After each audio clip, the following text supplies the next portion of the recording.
Would expressions. Imvugo zikoreshwamo would. Number 1. Would like. Gushaka. I would like some food. Ndashaka ibiryo. Impine. I'd like some food. Ndashaka ibiryo. Number 2. Would prefer. Guhitamo. I would prefer wearing a suit. Nahitamo kwambara costume. Impine. I'd prefer wearing a suit. Nahitamo kwambara costume. Number 3. Would rather nayo nuguhitamo. Urugero, I would rather have some tea.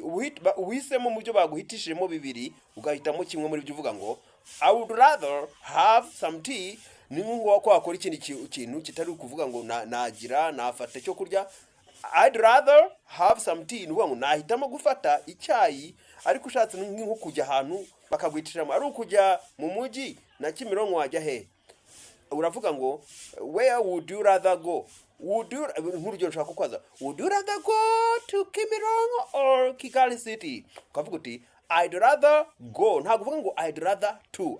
I'd rather go to town. Nahitamo kujya mu muji. Number 4. Would mind. Ikikubaza umuntu niba ntacyo bimutwaye gukora ikintu. Urugero nshaka kukwaza hari icyo bigutwaye kumpamagara. Would you mind calling me?